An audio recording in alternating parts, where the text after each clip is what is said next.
In the beginning, God created the heavens and the earth. The earth was formless and empty. Darkness was on the surface of the deep, and God's Spirit was hovering over the surface of the waters. God said, "Let there be light," and there was light. God saw the light and saw that it was good. God divided the light from the darkness. God called the light day, and the darkness he called night. There was evening and there was morning, the first day. God said, "Let there be an expanse in the middle of the waters, and let it divide the waters from the waters." God made the expanse and divided the waters which were under the expanse from the waters which were above the expanse, and it was so. God called the expanse sky. There was evening and there was morning, a second day. God said, "Let the waters under the sky be gathered together to one place, and let the dry land appear." And it was so. God called the dry land earth, and the gathered together of the waters he called seas. God saw that it was good. God said, "Let the earth yield grass, herbs yielding seeds, and fruit trees bearing fruit after their kind, with their seeds in it, on the earth." And it was so. The earth yielded grass, herbs yielding seed after their kind, and trees bearing fruit, with their seeds in it, after their kind. And God saw that it was good. There was evening and there was morning, a third day. God said, "Let there be lights in the expanse of the sky to divide the day from the night, and let them be for signs to mark seasons, days, and years. And let them be for lights in the expanse of the sky to give light on the earth." And it was so. God made the two great lights, the greater light to rule the day, and the lesser light to rule the night. He also made the stars. God set them in the expanse of the sky to give light to the earth, and to rule over the day and over the night, and to divide the light from the darkness. God saw that it was good. There was evening and there was morning, a fourth day. God said, "Let the waters abound with living creatures, and let birds fly above the earth in the open expanse of the sky." God created the large sea creatures and every living creature that moves, with which the waters swarmed after their kind, and every winged bird after its kind. God saw that it was good. God blessed them, saying, "Be fruitful and multiply, and fill the waters in the seas, and let birds multiply on the earth." There was evening and there was morning, a fifth day. God said, "Let the earth produce living creatures after their kind, livestock, creeping things, and animals of the earth after their kind." And it was so. God made the animals of the earth after their kind, and the livestock after their kind, and everything that creeps on the ground after its kind. God saw that it was good. God said, "Let's make man in our image, after our likeness. Let them have dominion over the fish of the sea, and over the birds of the sky, and over the livestock, and over all the earth, and over every creeping thing that creeps on the earth." God created man in his own image. In God's image he created him. Male and female he created them. God blessed them. God said to them, "Be fruitful, multiply, fill the earth and subdue it. Have dominion over the fish of the sea, over the birds of the sky, and over every living thing that moves on the earth." God said, "Behold, I have given you every herb yielding seed, which is on the surface of all the earth, and every tree which bears fruit yielding seed. It will be your food. To every animal of the earth, and to every bird of the sky, and to everything that creeps on the earth in which there is life, I have given every green herb for food." And it was so. God saw everything that he had made, and behold, it was very good. There was evening and there was morning, a sixth day.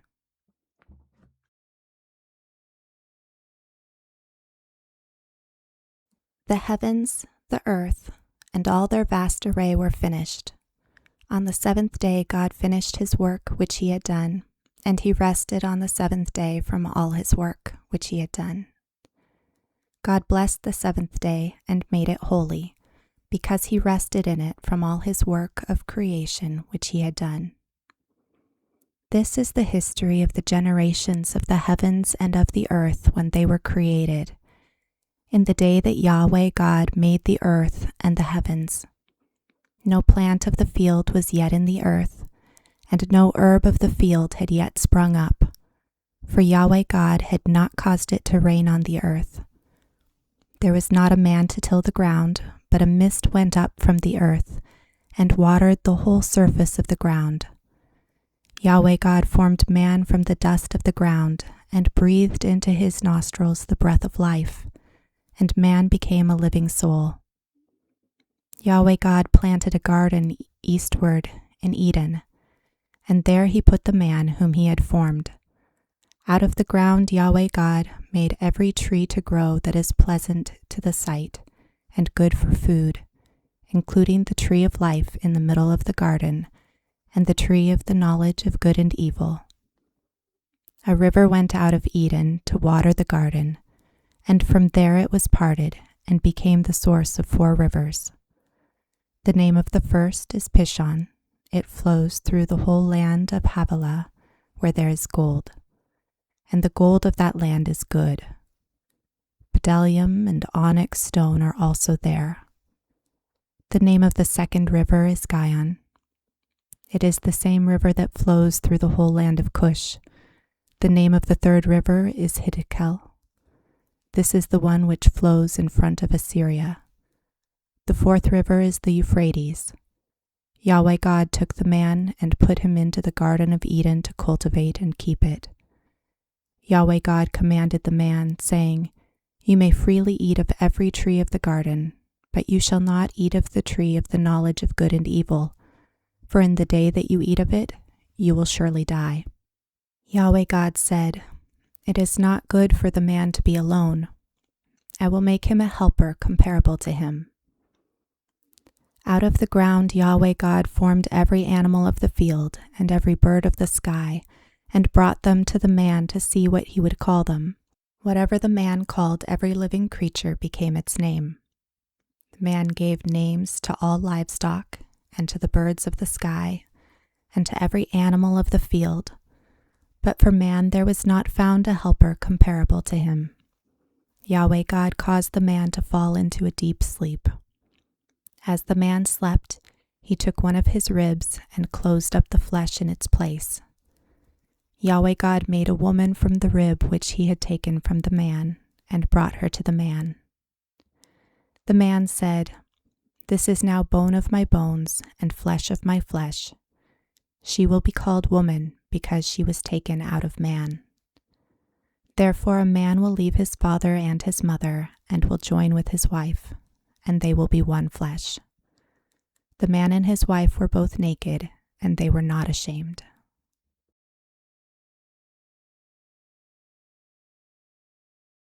Now the serpent was more subtle than any animal of the field which Yahweh God had made. He said to the woman, "Has God really said, 'You shall not eat of any tree in the garden'?" The woman said to the serpent, "We may eat fruit from the trees of the garden, but not the fruit of the tree which is in the middle of the garden. God has said, 'You shall not eat of it. You shall not touch it, lest you die.'" The serpent said to the woman, "You won't really die, for God knows that in the day you eat it, your eyes will be opened, and you will be like God, knowing good and evil."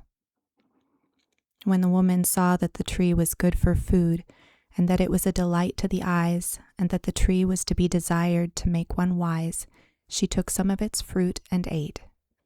Then she gave some to her husband with her, and he ate it too.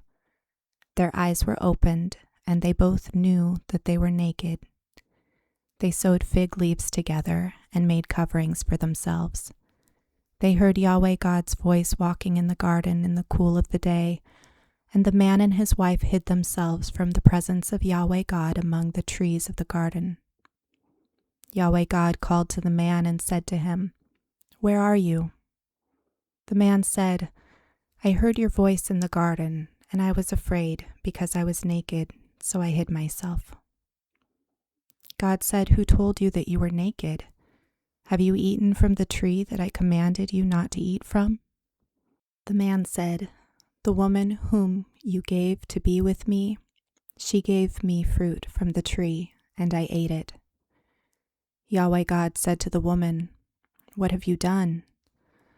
The woman said, "The serpent deceived me, and I ate." Yahweh God said to the serpent, "Because you have done this, you are cursed above all livestock, and above every animal of the field. You shall go on your belly, and you shall eat dust all the days of your life. I will put hostility between you and the woman, and between your offspring and her offspring. He will bruise your head, and you will bruise his heel." To the woman he said, "I will greatly multiply your pain in childbirth. You will bear children in pain. Your desire will be for your husband, and he will rule over you." And to Adam he said, "Because you have listened to your wife's voice, and have eaten from the tree about which I commanded you, saying, 'You shall not eat of it,' the ground is cursed for your sake. You will eat from it with much labor all the days of your life.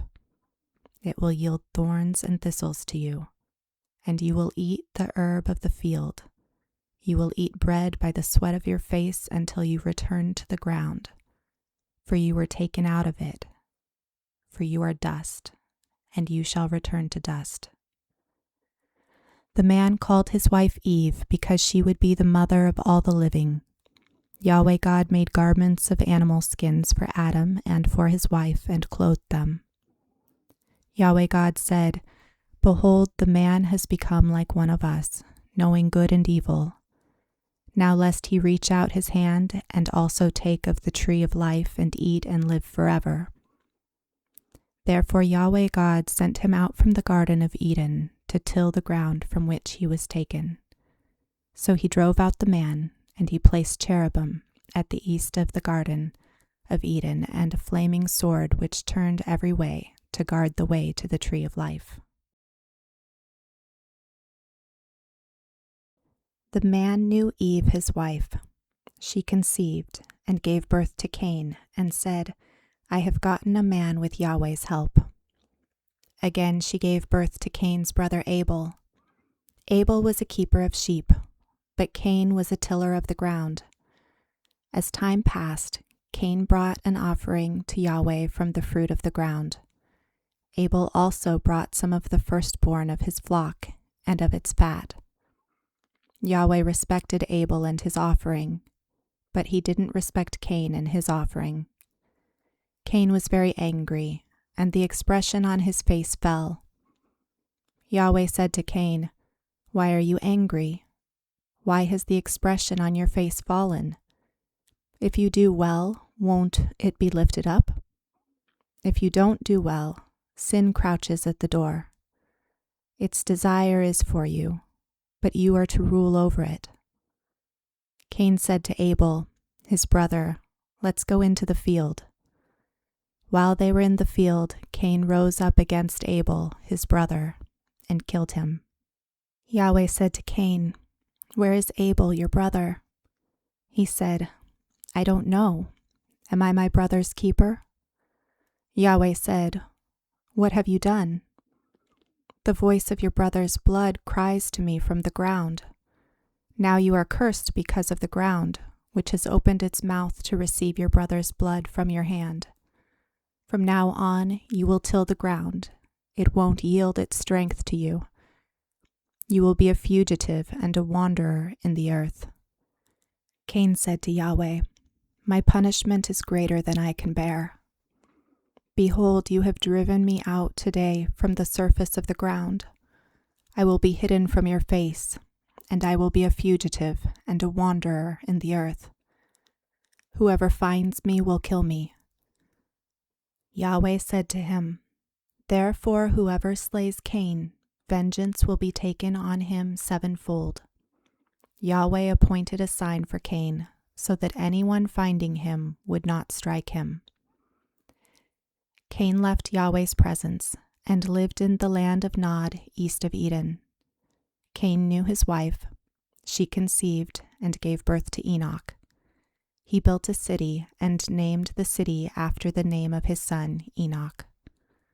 Irad was born to Enoch. Irad became the father of Mehujael. Mehujael became the father of Methushael. Methushael became the father of Lamech. Lamech took 2 wives. The name of the first one was Ada, and the name of the second one was Zillah. Ada gave birth to Jabal, who was the father of those who dwell in tents and have livestock. His brother's name was Jubal, who was the father of all who handle the harp and pipe. Zillah also gave birth to Tubal-Cain, the forger of every cutting instrument of bronze and iron. Tubal-Cain's sister was Naamah. Lamech said to his wives, Ada and Zillah, hear my voice. You wives of Lamech, listen to my speech. For I have slain a man for wounding me, a young man for bruising me. If Cain will be avenged 7 times, truly Lamech 77 times. Adam knew his wife again. She gave birth to a son and named him Seth, saying, For God has given me another child instead of Abel, for Cain killed him. A son was also born to Seth, and he named him Enosh. At that time men began to call on Yahweh's name.